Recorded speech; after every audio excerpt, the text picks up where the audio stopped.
ICMR में vacancy आई है दोस्तों, एमटीएस की और डेटा एंट्री ऑपरेटर की। तो आपको इन डेप्थ एनालिसिस बताऊंगा। एमटीएस में 10वीं पास मांगा है और डाटा एंट्री ऑपरेटर में 12th पास मांगा है। तो वीडियो को शुरू करने से पहले मैं आपको बता देता हूं कि वीडियो दोस्तों पूरी जरूर देखना, और कोई आपकी क्वेरी हो तो कमेंट सेक्शन में लिखना। चैनल को सब्सक्राइब करो, लाइक करो और शेयर करो वीडियो को जरूर। चलिए स्टार्ट करते हैं दोस्तों। आईसीएमआर में वैकेंसी आई है। आईसीएमआर है under Indian council of medical research, national institute for research in reproductive health. तो इसके अंडर में वैकेंसीज हैं। जो वैकेंसी है वो मुंबई में है, पारेल में। ठीक है दोस्तों, अब चलिए हम देखते हैं एक चीज। इन्होंने साफ साफ लिखा है जो इसमें कोई टेस्ट नहीं होगा, लेकिन इसमें इंटरव्यू कंडक्ट करेंगे, और जो इंटरव्यू होगा वो भी ऑनलाइन होगा। तो काफी अच्छी अपॉर्चुनिटी आप लोगों के लिए। सिलेक्शन भी ऑनलाइन पता चल जाएगा आपको। अगर सिलेक्टेड हैं तो आप ज्वाइन करिएगा, अदरवाइज आपको घर से बाहर जाना ही नहीं है, सब चीजें ऑनलाइन है। तो देखिए कितनी अच्छी अपॉर्चुनिटी इसमें आई है। ना कोई आपसे पैसे ले रहे, ना कुछ, ऐसी कोई संभावना नहीं है। चलिए स्टार्ट करते हैं। सबसे पहली पोस्ट देखता हूं मैं डेटा एंट्री ऑपरेटर की। डेटा एंट्री ऑपरेटर की 7 पोस्ट है दोस्तों, 7। इसमें जो इन्होंने सैलरी बताई है, स्टिपेंड 17,000 रुपए बताया है, जिसमें की क्वालिफिकेशन मांगी है 12th पास होना चाहिए, और टाइपिंग में 15,000 की डिप्रेशन। यानी कि आप मल्टीप्लाई करना गूगल पे जाके, तो मेरे ख्याल 30 से और 35 के बीच में इसकी जो आएगी वर्ड पर मिनट टाइपिंग आएगी। दूसरी जो वैकेंसी है दोस्तों वो है मल्टीटास्किंग स्टाफ, यानी कि एमटीएस। एमटीएस की 6 वैकेंसी है दोस्तों। इसमें जो सैलरी मिलेगी आपको वो मिलेगी 15,800 रुपए पर मंथ। इसी के साथ साथ इसमें मांगा है 10वीं पास, हाई स्कूल मांगा है दोस्तों। तो इसमें कोई एक्सपीरियंस नहीं है, किसी भी तरीके का सर्टिफिकेट कोर्स नहीं मांगा। डायरेक्टली इन्होंने बताया कि हमें ये क्वालिफिकेशन चाहिए। इसी के साथ साथ अब आपको मेन चीजें बताता हूं जो इन्होंने अपने एडवर्टाइजमेंट में लिखी है। बड़े ध्यान से सुनिएगा, समझिएगा। इन्होंने लिखा है एज रिलैक्सेशन मिलेगा SC ST OBC PWD candidates को गवर्नमेंट रूल के रिगार्डिंग। तो जो DOPTs के ऑर्डर हैं उन्हीं के अंतर्गत आपको सबको मिलेगा रिजर्वेशन। दूसरा लिखा है qualification degree should be from a reputed institution university.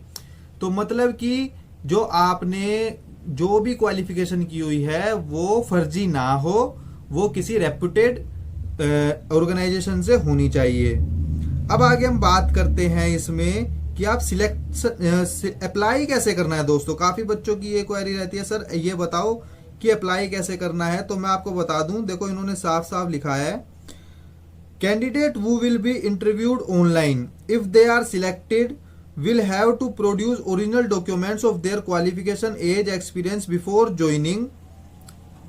If they are not found entitled, their selection will be cancelled immediately. ठीक है जी। इन्होंने कहा है कि अगर आप सिलेक्शन ले लेते हो, आपको हम सिलेक्ट कर लेते हैं, तो आपको अपने डॉक्यूमेंट्स जमा करने पड़ेंगे, दिखाने पड़ेंगे उनको।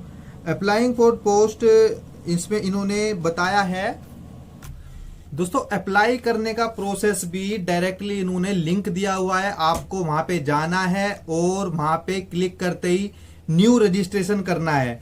अगर आप उसमें कोई प्रॉब्लम फेस करते हैं तो आप मुझे डायरेक्टली कमेंट करिए, मैं आपका रिप्लाई करूंगा।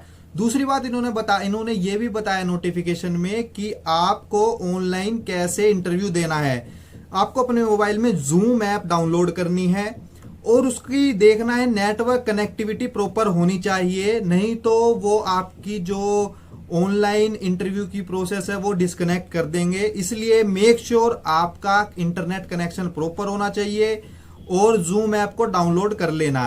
किसी दोस्तों इस चीज का ध्यान रखना कि किसी से किसी भी तरीके की कन्वर्सिंग मत करना। कन्वर्सिंग का मतलब होता है कि आप किसी से बोलते हो सर हमारा सिलेक्शन करा दो, तो इसको देखते हुए ये लोग काफी स्ट्रिक्ट अपना पहलू रखते हैं। और जो इनकी जो ऑनलाइन प्रक्रिया की साइट है, देखिए शायद आप देख पा रहे हैं, तो ये साइट है।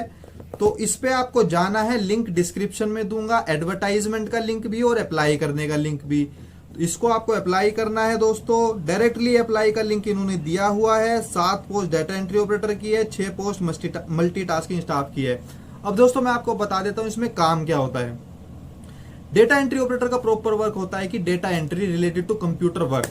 ठीक है दोस्तों, बेसिकली उनका कंप्यूटर पे वर्क होता है, क्योंकि उसमें स्पीड भी मांगी जाती है। आप इस चीज से समझ सकते हैं कि स्पीड मांगी जा रही है, इट मीन्स उनसे वो ये एक्सपेक्ट करते हैं कि वो जल्दी जल्दी टाइपिंग करेंगे। सेकंड एमटीएस पे आ जाते हैं। एमटीएस का देखो दोस्तों वर्क होता है फोटोकॉपी करना, डायरी करना, फाइल इधर उधर करवाना, और जो सुपीरियर ऑफिसर बोलते हैं वो कार्य टाइम टू टाइम करना। देखो अगर सीनियर ऑफिसर किसी भी ऑफिसर को जूनियर को बोलता है तो वो उसको करना ही होता है बेसिकली। लेकिन एमटीएस को ये बोला जाता है कि आप लोगों को काफी ध्यान रखना पड़ता है, क्योंकि मल्टीटास्क इनका नाम इसी वजह से दिया गया है, मल्टीटास्किंग स्टाफ, की ये मल्टीटास्क काम करेंगे। ठीक है दोस्तों, आपको सैलरी बता दी गई है। और कोई अगर आपको क्वेरी हो तो आप कमेंट सेक्शन में लिखना, मैं आपकी क्वेरी पूरी करूंगा। All the very best.